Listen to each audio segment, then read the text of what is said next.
Bueno, pues voy a empezar primero que nada agradeciendo a las autoridades de la Universidad Fermín Toro por esta invitación y felicitarles por iniciativas de este tipo que nos ayudan mucho a reflexionar sobre cuáles son las oportunidades y desafíos de la tecnología digital en general, ¿verdad? Pero como ya han escuchado con mi colega, en particular con la inteligencia artificial que ha estado llamando mucho la atención.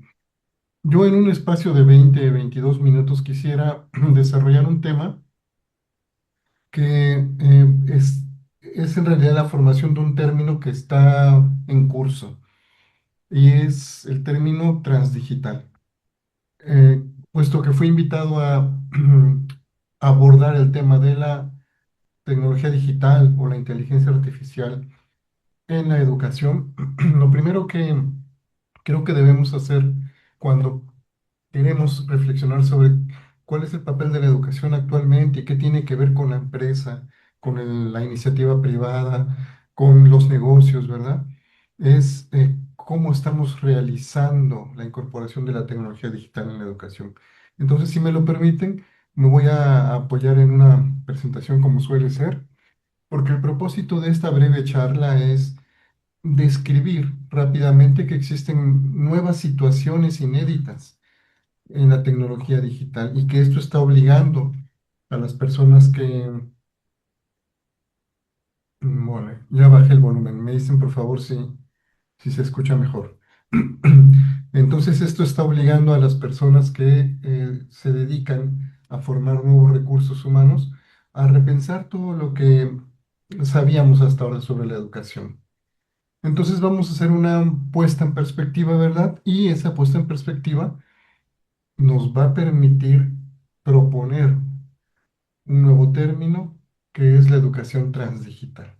Entonces, bueno, voy a comenzar y al final escucharemos sus opiniones, sus comentarios, que es lo más importante de todo esto.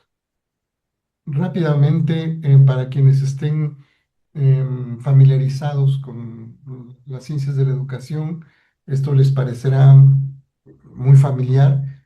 Quien no, se lo explico de una manera muy, muy general.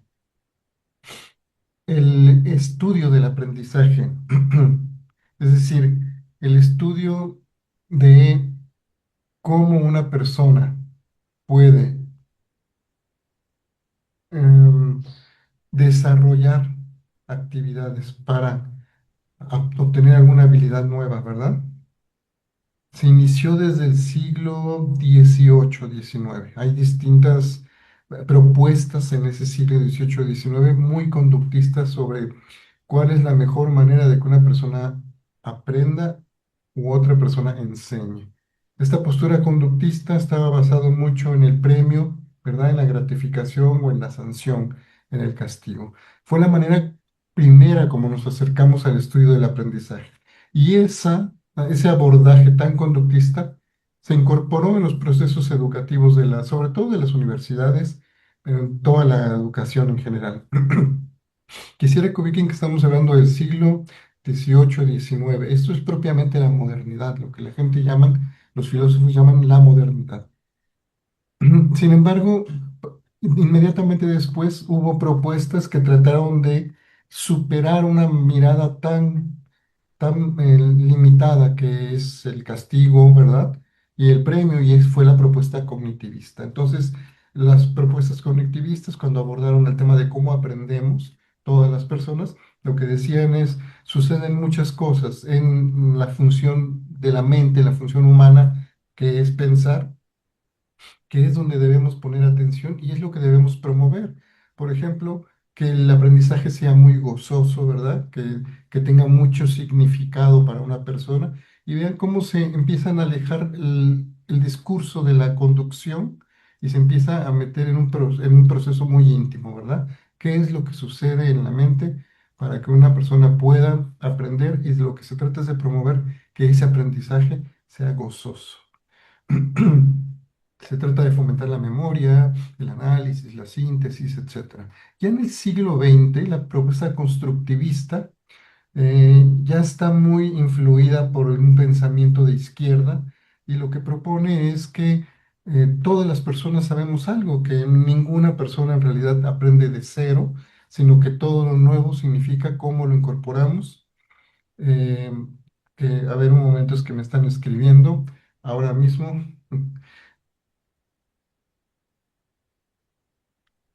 Entonces, esta propuesta constructivista lo que dice es, no hay ninguna persona que aprenda de cero, y la verdad es que aprender significa incluir o incorporar un conocimiento nuevo a uno previo. Y las propuestas que se hacen es como una metáfora de una construcción, ¿verdad? De una casa o un edificio, es hay que escoger el mejor método para que lo nuevo se incorpore a lo que ya existe. Luego hay un giro que se llama el giro social en todo este pensamiento, ya es entrando finalizando el siglo XX, que es el social cognitivista. Mm, Se respeta el principio constructivista, que es este que acabo de decir, pero dicen los autores, esta incorporación de lo nuevo en lo conocido se hace gracias sobre todo a la sociedad y no tanto al sujeto.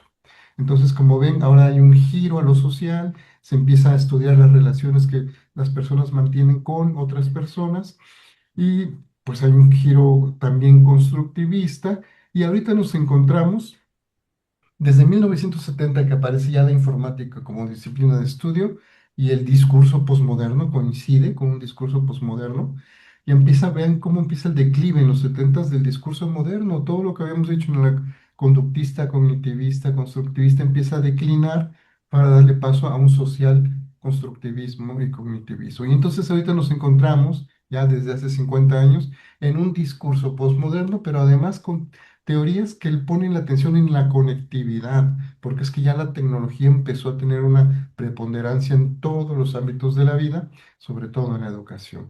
Entonces nos estamos ubicados en un discurso conectivista, ¿sí? Este plano de tiempo lo que intenta es decirles que el estudio del aprendizaje, que las ciencias de la educación no son nuevas, llevan siglos desarrollándose, pero a continuación vamos a decir por qué hay algo inédito, ¿sí? Y entonces lo vamos a explicar con tres principios. Miren, el primer principio del aprendizaje en todas estas teorías que hemos mencionado es el siguiente: pensar solo era una prerrogativa humana. O sea, ninguna de esas teorías, por muy avanzadas que fueran, muy innovadoras, muy seductoras que fueran, no, no ponían en cuestión si solo aprenden los humanos. O sea, daban por sentado que lo único que puede aprender en el mundo, en este mundo que conocemos, es lo humano. Y si se dan cuenta ustedes, pues justo este es el escenario inédito al que nos enfrentamos. Ustedes, díganme, ¿las cosas aprenden? ¿Ven cómo entonces esas teorías daban algo por sentado que ahora ya no se aplica con tanta facilidad? Porque efectivamente las cosas aprenden. Hay máquinas que aprenden gracias a software especializado, y si lo queremos poner como un ejemplo claro, la inteligencia artificial es el desarrollo de un software, a veces anidado en un hardware, que nos demuestra que las cosas aprenden. Entonces, ¿nos sirven todavía esas teorías de 2, 3 siglos atrás que no abordan este tema? Esa es una de las preguntas que a ver si podemos, pues, escuchar opiniones al respecto. Bueno, hay un segundo principio que nunca se puso en cuestión con las teorías antes mencionadas, y es lo humano, lo que entendemos como humanidad, lo que esas teorías entendían como humano, ¿verdad? Solo es biológico, solo es orgánico y solo es natural. Se daba por sentado que lo humano es un ente que es biológico, orgánico y natural. Y sin embargo, fíjense que siempre hemos convivido con tecnología, siempre hemos incorporado en lo biológico, en lo orgánico y en lo natural cosas que nos ayudan a ser mejores, a estar mejor. El ejemplo más claro son los lentes, ¿verdad? Ustedes díganme cómo se siente un humano si no ve bien, y cómo se siente un humano después de un proceso de evaluación de la vista con un dispositivo, ¿verdad? Que le ayuda a ver mejor. Y tenemos varios ejemplos, el uso de muletas, ¿verdad?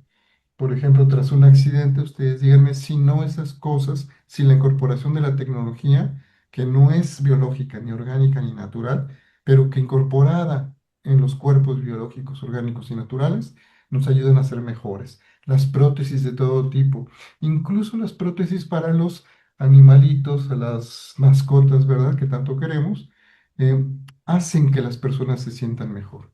Entonces, fíjense, toda la teoría, todas las ciencias de la educación hasta ahora nunca pusieron en discusión si lo humano puede ser algo distinto a lo conocido.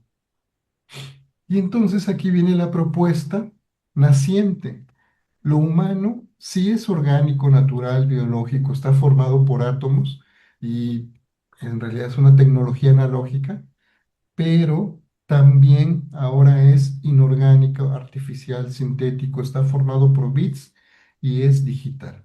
Y esto, si que necesitáramos un ejemplo claro, tiene que ver con cómo usamos dispositivos digitales que convierten muchos de nuestros datos orgánicos a algo inorgánico, nuestra naturaleza natural a algo artificial, ¿verdad? De lo biológico a lo sintético. Cómo nuestros átomos se pueden convertir en bits para hacer varias mediciones. Por ejemplo, el número de pasos que damos, la temperatura que tenemos, si hacemos ejercicio, cuántas calorías quemamos, si nos sube la temperatura. Todo lo humano que conocíamos como orgánico, natural, biológico, atómico y analógico, ahora puede entrar en una nueva naturaleza que es inorgánica, artificial, sintética, hecha por bits y digital.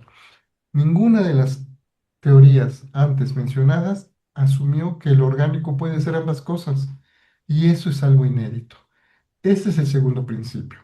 Ahora vamos a avanzar sobre un tercer principio de las teorías anteriores, predigitales. Fíjense que siempre se creyó que lo humano estaba en el centro de todo. Se daba por sentado que a la hora de aprender solo lo hacía un humano, que ese humano era orgánico, pero que además estaba en el centro de todo. Seguramente ustedes han visto esta ilustración a la izquierda de su pantalla, donde poniendo al hombre y a la mujer, ¿verdad? Humano, por así decirlo, en el centro o en la cúspide, ¿verdad? De todas las formas de vida que hay en la Tierra, le causamos un grave daño al planeta, al grado que no sabemos siquiera si vamos a poder subsistir como especie. O sea que esta posición tan egocéntrica, ¿verdad? De poner en el centro al ser humano, ha hecho mucho daño. Ya desde los 70, lo habíamos dicho, desde 1970, con la creación del discurso posmoderno, se empezó también a cocinar un discurso muy sustentable. Entonces, ya ahora nos parece muy claro decir, lo humano, hombres y mujeres, están dentro de un concierto, ¿verdad? De expresiones vitales, como los animales, las plantas, los insectos, etcétera. Entonces, esto ya nos parece muy fácil, ¿verdad? Dejamos ese ego humano y nos incorporamos a un concierto de expresiones vitales. Pues fíjense que yo creo que justo lo que está pasando es que la tecnología digital actual nos está obligando también a empezar a cocinar un discurso donde las cosas, la tecnología digital, por supuesto, pero todas las cosas formen parte de este concierto de expresiones vitales. No hemos llegado ahí, pero ya se están cocinando estos discursos. Y la pregunta es, ¿las cosas han ayudado a ser mejores humanos? Parece que sí, parece que incluso gracias a las cosas, a esta tecnología y técnicas que tenemos, es que hemos llegado hasta donde hemos llegado. Entonces habría que incorporar a nuestra percepción vital también las cosas, en concreto la tecnología digital. Este es un tercer principio que nunca se puso en duda y que ahora ya se está preguntando.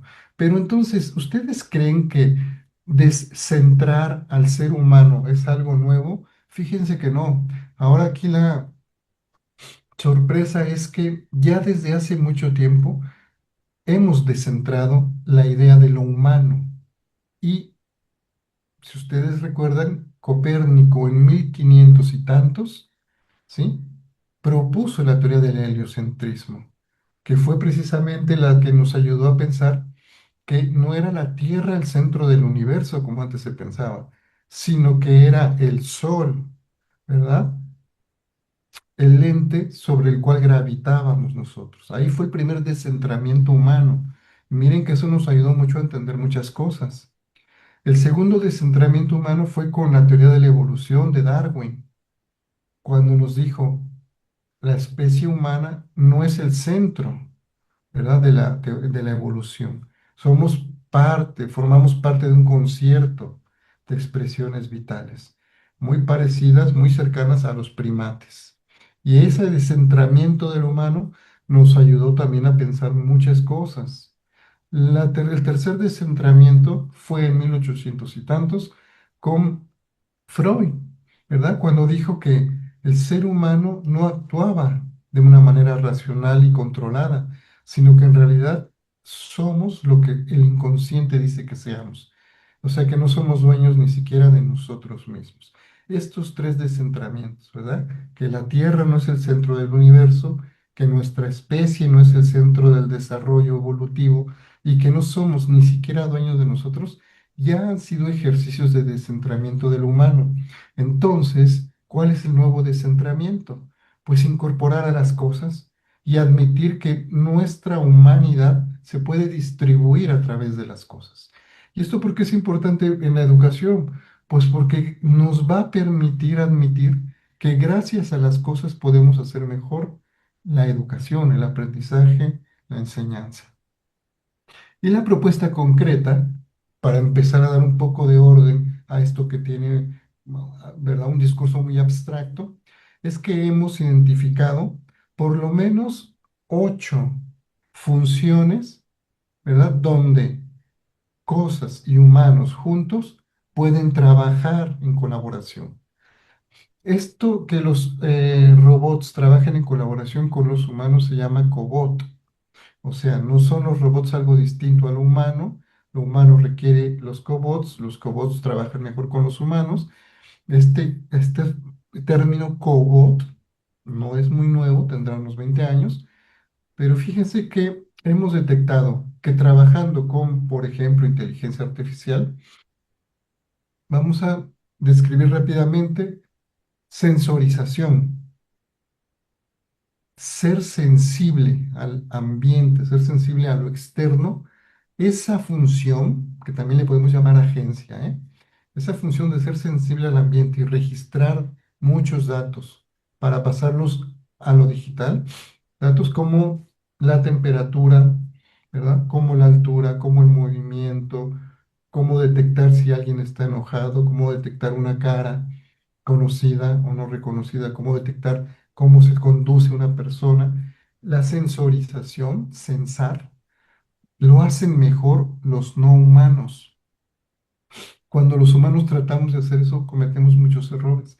Entonces hay que admitir que la inteligencia artificial, por ejemplo, hace mejor ese trabajo que nosotros. Y en un aula, en un instituto educativo, si pudiéramos tener datos de sensorización, podríamos anticipar muchas cosas. La segunda agencia, ¿verdad? Que es la creación propiamente de estos datos, su ordenamiento, su categorización, también lo hacen mejor los no humanos. La inteligencia artificial puede con facilidad ordenar por minutos, por segundos, datos, ¿verdad? Y la tercera agencia, justo la creación de información o darle sentido a estos datos, interpretarlos, ¿verdad? Ponerlos en perspectiva.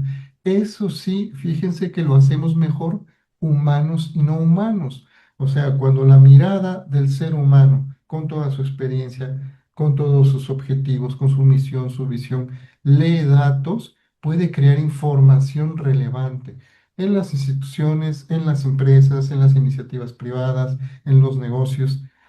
Ven cómo entonces aquí la propuesta es que sí, la tecnología nos ayuda a ser mejores humanos porque nos ayudamos mutuamente.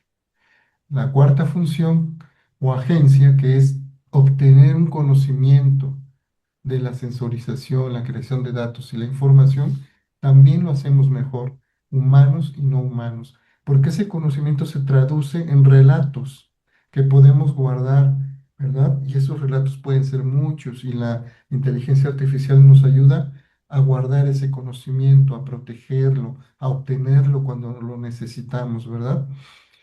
La inteligencia ya propiamente, que es tener un conocimiento con sentido, ¿verdad? Tener un objetivo para aplicar el conocimiento, también lo hacemos mejor cuando estamos humanos y no humanos trabajando juntos. Es decir, el conocimiento por sí mismo es valioso, pero cuando se tiene que aplicar para obtener algo en específico, eso se llama inteligencia y eso lo hacemos mejor ayudados de la inteligencia artificial. Y la inteligencia artificial aprende de nuestras actitudes y aplicaciones. Como dijimos, las cosas también aprenden. Entonces vean cómo ahora tenemos a dos aprendices, solo que uno es humano y otro es no humano. Juntos lo haríamos mejor. Por último, las tres funciones, que es la intuición, eso hasta ahora lo hacen mucho mejor los humanos. Eso hasta ahora no lo hace bien la inteligencia artificial. Entonces la intuición, que es juntar todas, sensorización, dato, información, conocimiento, inteligencias, esa intuición es lo que queda, es una suerte de saldo, ¿verdad? Que queda y que nos ayuda luego a pensar las cosas de una manera propiamente humana, que es algo complejo, creativo, único. La reflexión, que es pensar sobre mí mismo en todo este proceso, también sigue siendo propiamente humano. Hasta ahorita no hay inteligencia artificial que pueda reflexionar, ¿verdad? Y la innovación como tal, por último, sigue siendo una prerrogativa humana. Con este pequeño diagrama es lo que, como hemos podido identificar, argumentar, que aprender hasta hace poco era una prerrogativa humana, pero ya no. Entonces, si las cosas y el software pueden aprender, tendríamos que tener una disposición mucho más abierta y admitir que los humanos hemos sido humanos gracias a las cosas y que estamos en una situación inédita donde hay un salto cualitativo en la tecnología y eso sería, por ejemplo, una oportunidad para tener educación distinta. Pero habría que admitir trabajar con cobots educativos. Y los cobots educativos, como muy bien decía el colega anterior, es lo más retrasado que hay en inteligencia artificial, pero ya hay algunas propuestas interesantes que en otro momento podríamos revisar. Eh, para terminar esta charla, transdigital entonces es aceptar que las cosas y los humanos juntos aprenden mejor. Reformular que lo humano es también gracias a la tecnología, que ha sido así, que lo humano es también gracias a la tecnología. Y una vez más, tener la audacia para volver a descentrar lo humano, es decir, admitir la entrada de las cosas y del software para hacernos mejores humanos. Hay tres líneas de trabajo que estamos desarrollando actualmente donde se publican muchos temas al respecto. Tenemos un congreso virtual en Transdigital. Ustedes tienen en pantalla las URLs y los códigos QR por si quieren visitar esas páginas. Hay una revista científica donde también continuamente estamos publicando temas al respecto y una editorial donde sobre todo se hacen libros, ¿verdad?, de carácter científico y tecnológico. Yo esta presentación se la dejaré a la moderadora y también ustedes, si quieren, pueden obtener acceso al canal de WhatsApp de Transdigital, donde vamos avisándole, ya ni siquiera tienen que visitar las páginas, si admiten este canal de WhatsApp, les llegan en la comodidad de su teléfono todas las publicaciones que hay sobre este término que es transdigital. Pues yo dejaré de compartir y quedaría, bueno, en espera de algún comentario o de alguna observación.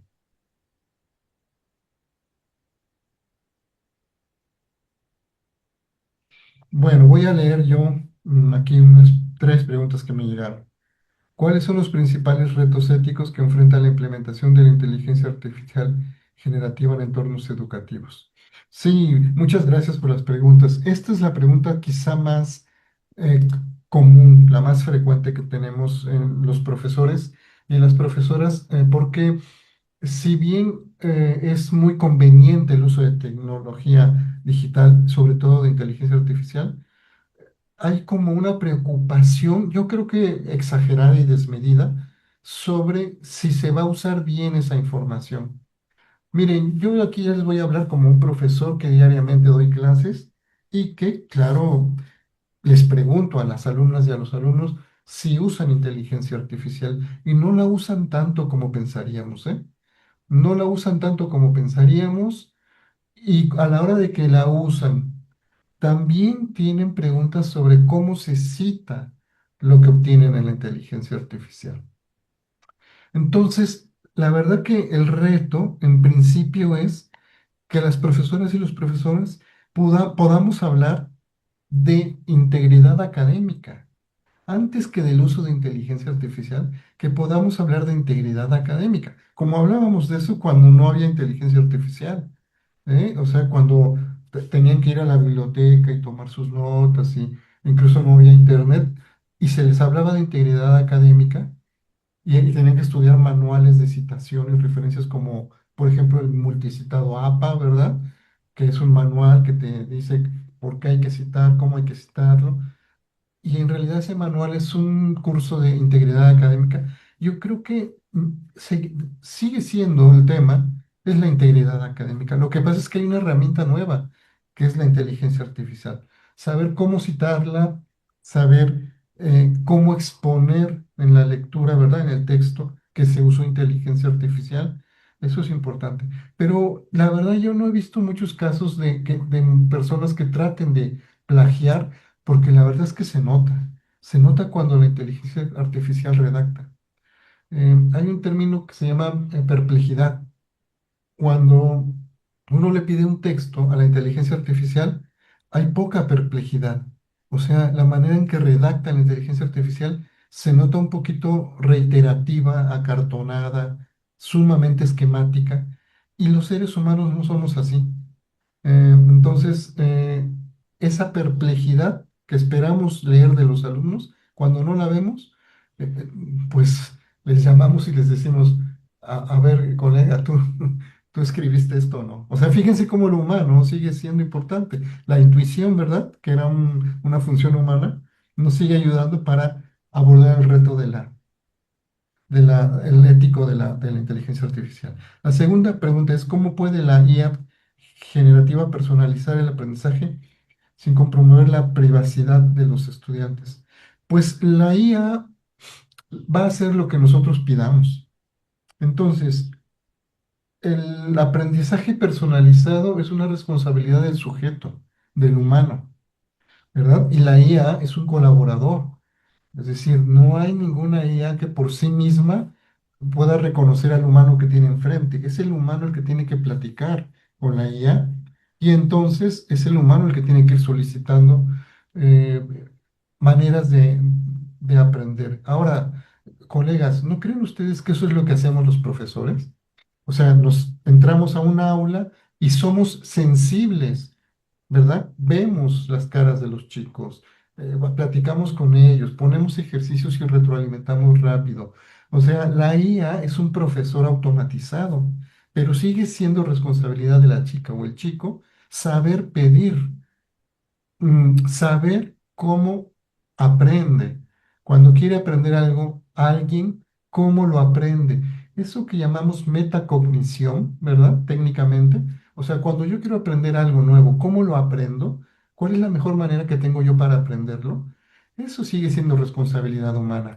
El cobot lo que hace es que nos entrega mucha información, pero la responsabilidad sigue siendo humana. Miren, cuando hay que hacer tesis doctorales, que es un verdadero desafío para los estudiantes, yo siempre trato de decirles, sí puedes acudir a la iniciativa, digo, a la inteligencia artificial, ¿verdad? Pero tómala como un colega muy informado, platica con ella, así como invitamos a colegas y les pedimos opiniones académicas, así la inteligencia artificial, ¿verdad? Tú platicas con ella y te da propuestas pero sigue siendo la intuición humana la que filtra lo que sirve o lo que no. La tercera pregunta es, ¿qué estrategias recomienda para capacitar a docentes en el uso de IA? Pues esta sí que es una línea, una política pública que necesita dinero, personalidades que sepan del tema, disposición de las profesoras, ¿verdad? Esta sí va a ser la política pública del siglo, porque efectivamente lo que está pasando es que en este momento de inteligencia artificial saben lo mismo alumnos y profesores. O sea, ahí el profesor ha perdido la autoridad porque no sabe nada, pero el alumno tampoco sabe mucho, ¿eh? No es cierto que porque nacieron hace 15 años o 20 sean muy buenos en lo digital los alumnos. No, usar lo digital para aprender requiere una habilidad específica. Usar lo digital para enseñar requiere una habilidad específica. Estamos igual, alumnos y profesores en ese sentido. Entonces, este sí va a ser un temblor educativo. Hemos perdido autoridad al momento de usar la inteligencia artificial. Y al momento de usarla en específico para aprender y enseñar, necesitamos ayuda del Estado. No vamos a poder solos. Necesitamos que haya inversión, gente especializada, procesos que vayan siguiendo este aprendizaje para profesores y alumnos. Esto sí va a ser la política pública que hay que empezar a incorporar a las universidades. Pero, colegas, felicidades porque ustedes ya lo están haciendo. Ya la Universidad Fermín Toro está abriendo canales de reflexión, de opinión, ¿verdad? De compartir información al respecto. O sea que han empezado muy bien, no todas las universidades hacen eso, y enhorabuena, felicidades, y pues yo creo que lo van a hacer mucho mejor. Muchísimas gracias. Y yo creo que me despido, ¿verdad? Hasta luego.